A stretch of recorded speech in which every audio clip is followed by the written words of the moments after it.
Vous êtes-vous déjà demandé comment savoir si vous avez trouvé la bonne personne? Comment identifier ces signes profonds et presque indescriptibles qui confirment que Dieu vous guide vers le partenaire idéal? Aujourd'hui, plongeons dans les 7 sentiments que Dieu place dans notre cœur lorsqu'il nous montre que c'est le bon chemin pour une relation bénie.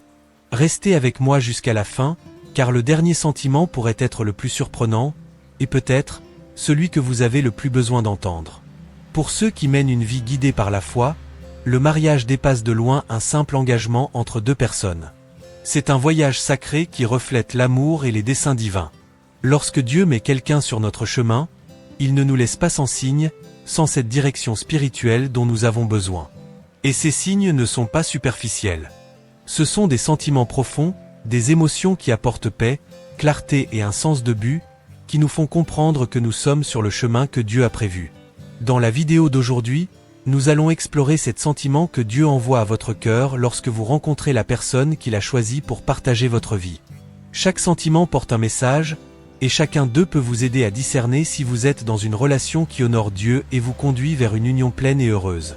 Le premier est peut-être le plus profond des sentiments que Dieu place dans notre cœur lorsque nous trouvons la bonne personne et la paix intérieure. La paix que Dieu nous donne transcende la compréhension humaine. Ce n'est pas l'absence de problème, ni un scénario où tout semble parfait. Au contraire, cette paix est un sentiment de sécurité, même au milieu des difficultés et des incertitudes. Comme il est écrit dans Colossiens chapitre 3, verset 15, que la paix de Christ gouverne dans vos cœurs. Cela signifie que, même face aux défis et aux doutes que la vie apportera inévitablement, vous sentirez que Dieu est aux commandes. Cette paix est une certitude intérieure que vous êtes sur la bonne voie, et elle reste ferme, même lorsque des difficultés surgissent dans la relation. Lorsque vous trouvez la personne que Dieu a préparée pour vous, cette paix profonde vous accompagne, montrant que, malgré les obstacles, vous pouvez avancer avec confiance, sachant que la main de Dieu guide chaque pas. Le deuxième signe est l'ouverture au relationnel. Nous ne sommes pas toujours naturellement ouverts quand il s'agit de livrer nos sentiments et de faire confiance à quelqu'un.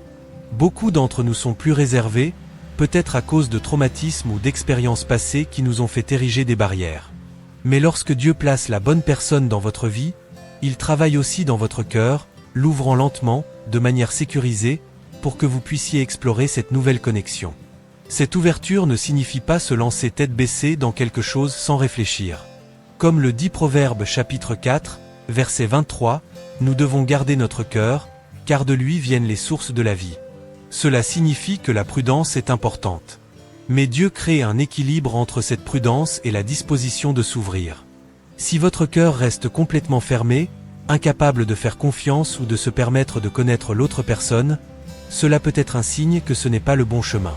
Cette ouverture, quand elle vient de Dieu, est progressive.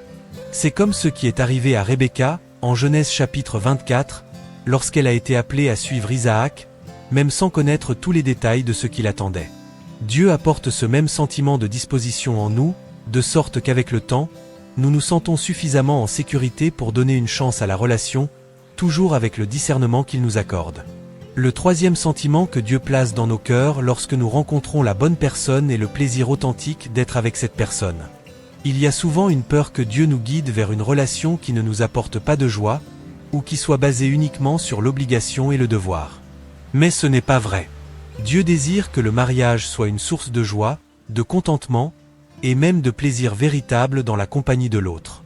La Bible nous rappelle, dans le psaume 37, verset 4, que lorsque nous nous délectons dans le Seigneur, il nous donne les désirs de notre cœur. Mais que signifie vraiment cela?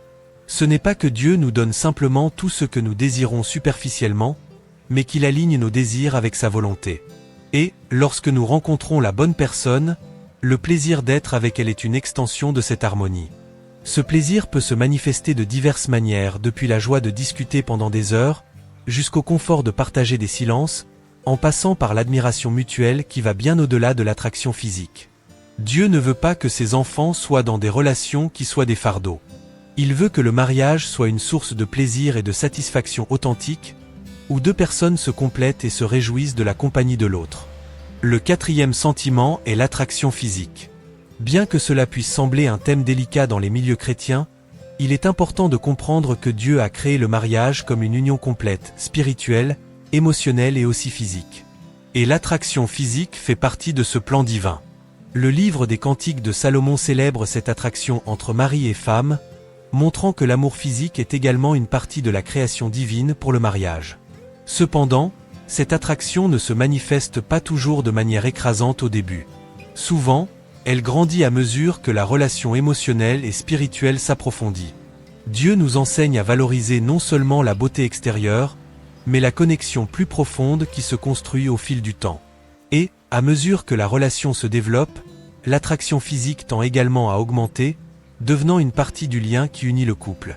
Ce qui importe, c'est que cette attraction ne soit pas le seul fondement d'une relation chrétienne, mais plutôt une partie intégrante de l'ensemble, où le respect, l'admiration et l'amour spirituel guident le chemin.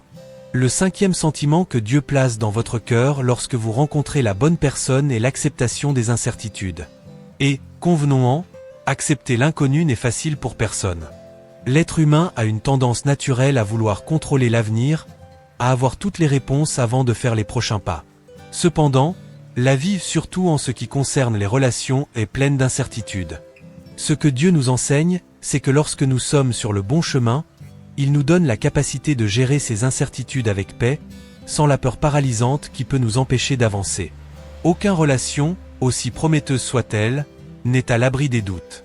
Vous pouvez ne pas savoir si cette personne sera réellement celle avec qui vous passerez le reste de votre vie. Il peut y avoir des moments de doute, ou même des situations qui remettront en question votre compréhension. Mais voici la clé, lorsque Dieu est au centre de cette relation, il vous accorde l'acceptation de ces incertitudes. Il vous donne la confiance nécessaire pour avancer, même sans connaître tous les détails. Cette acceptation ne consiste pas à se résigner à l'inconnu, mais à faire confiance à Dieu qui guide vos pas. Prenons l'exemple de Jésus dans le jardin de Gethsémani, relaté dans Luc, chapitre 22, verset 42, lorsqu'il pria « Père, si tu le veux, éloigne de moi cette coupe. Cependant, que ce ne soit pas ma volonté, mais la tienne. » Cette prière reflète une soumission totale à la volonté de Dieu, même sans avoir toutes les réponses immédiates. Jésus savait que l'avenir serait difficile, mais il a accepté ces incertitudes parce qu'il avait une confiance totale dans le plan de Dieu.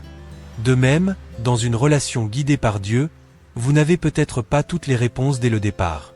Et c'est tout à fait acceptable. Cette acceptation des incertitudes est une expression de confiance en Dieu et en sa souveraineté.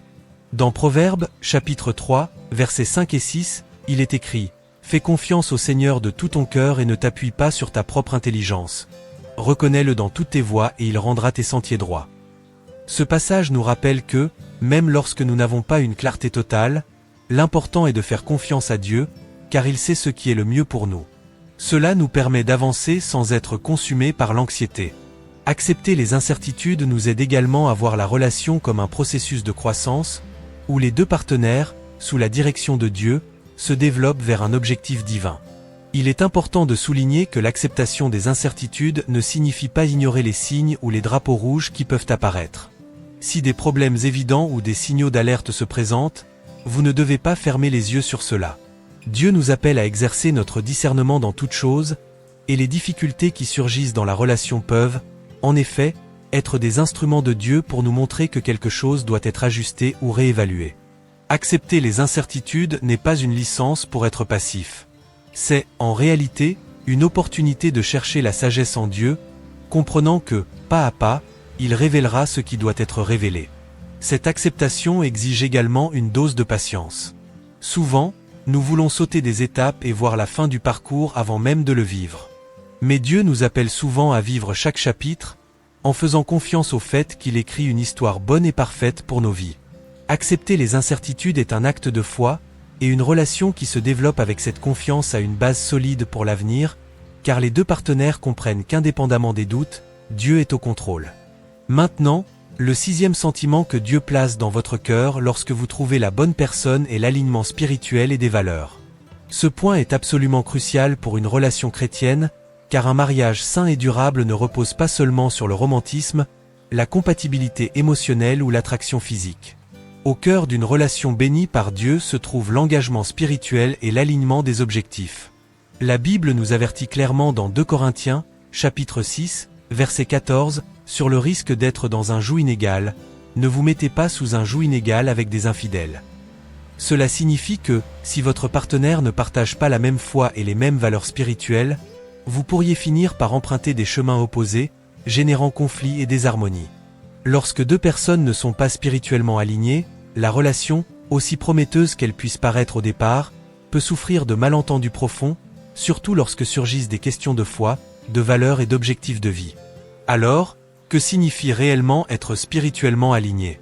Cela va bien au-delà de se reconnaître mutuellement comme chrétiens. Il ne s'agit pas seulement d'aller à l'église ensemble, mais de vivre une foi active et engagée. Être spirituellement aligné signifie que les deux reconnaissent que Dieu est au centre de la relation. Vous partagez la même vision de la vie, avec le Christ comme fondation sur laquelle toutes les décisions importantes sont prises. Cet alignement spirituel affecte tous les domaines de la relation, depuis la manière dont vous affrontez les difficultés jusqu'à la façon dont vous percevez le rôle de Dieu dans vos vies. Être spirituellement aligné signifie que vous priez ensemble, étudiez la Bible ensemble et vous encouragez mutuellement à grandir dans la foi. Vous ne partagez pas seulement la croyance en Dieu, mais vous vous accordez également sur le rôle que la foi joue dans vos vies quotidiennes. Vous considérez le mariage comme un ministère partagé, un partenariat dans lequel les deux sont engagés à glorifier Dieu à travers leur union. De plus, l'alignement spirituel implique également de partager des valeurs et des objectifs de vie. Peut-être que l'un de vous souhaite servir en mission, tandis que l'autre rêve d'une vie plus stable et confortable. Si ces visions ne sont pas discutées et alignées, de grandes frustrations peuvent surgir au fil du temps.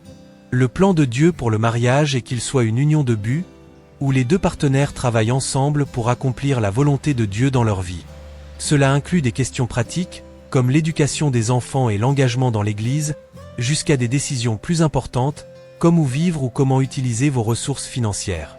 Il est important de se rappeler que l'alignement spirituel ne signifie pas que vous devez être d'accord sur absolument tout. Il y aura des différences, et c'est naturel. L'important est que vous partagiez une base commune, où les divergences sont abordées avec respect et un engagement mutuel à chercher l'orientation de Dieu. Maintenant, comment reconnaître que cet alignement spirituel est présent ? D'abord, observez comment vous vous reliez à Dieu en tant que couple. Priez-vous ensemble ? Partagez-vous des réflexions spirituelles l'un avec l'autre ? Vous encouragez-vous mutuellement dans votre marche de foi ? Si la réponse est oui, ce sont des signes clairs qu'il y a un alignement spirituel. Un autre signe est la manière dont vous gérez les conflits.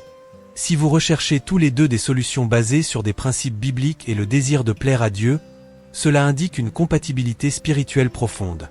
La Bible nous parle également de l'importance de marcher ensemble dans l'harmonie. Lorsqu'un couple est spirituellement aligné, il peut affronter les défis de la vie avec une vision partagée et une confiance inébranlable dans le fait que Dieu est au centre de tout. Cette harmonie spirituelle ne signifie pas qu'il n'y aura pas de difficultés, mais qu'elle vous donne une base solide pour surmonter ces adversités avec foi, unité et but. Enfin, le 7e sentiment que Dieu place dans notre cœur lorsque nous trouvons la bonne personne est la sensation de soutien mutuel et de résilience. Le mariage ne se résume pas seulement à partager les bons moments, mais aussi à affronter ensemble les adversités. Et lorsque Dieu unit deux personnes, il leur donne également la capacité de se soutenir mutuellement. Comme il est écrit dans le livre de l'Ecclésiaste, chapitre 4, versets 9 et 10, deux valent mieux qu'un, car ils ont un meilleur retour sur leur travail. Si l'un tombe, l'autre l'aidera à se relever. C'est l'essence du mariage chrétien, être un soutien constant, tant dans les jours heureux que dans les moments difficiles. Cette résilience ne naît pas du néant. Elle se construit au fil du temps, à mesure que le couple apprend à faire confiance à Dieu et à compter l'un sur l'autre. C'est cette résilience, nourrie par la foi, qui permet à la relation de résister aux tempêtes de la vie. Alors, si vous vous demandez si vous avez trouvé la bonne personne, soyez attentif à ces 7 sentiments. Paix intérieure, ouverture au relationnel, plaisir authentique, attraction physique croissante, acceptation des incertitudes, alignement spirituel et soutien mutuel. Ces signes ne sont pas de simples émotions passagères, mais des dons que Dieu place dans votre cœur pour vous guider sur le bon chemin. Et si vous n'avez pas encore ressenti tous ces sentiments, ne vous inquiétez pas. Dieu agit en son temps, et il vous montrera ce que vous devez voir, au moment opportun. Si ce contenu vous a aidé, n'oubliez pas d'aimer, de partager et de commenter. Ensemble, diffusons ces messages de guidance divine, afin que plus de personnes puissent trouver le chemin que Dieu a préparé pour elles.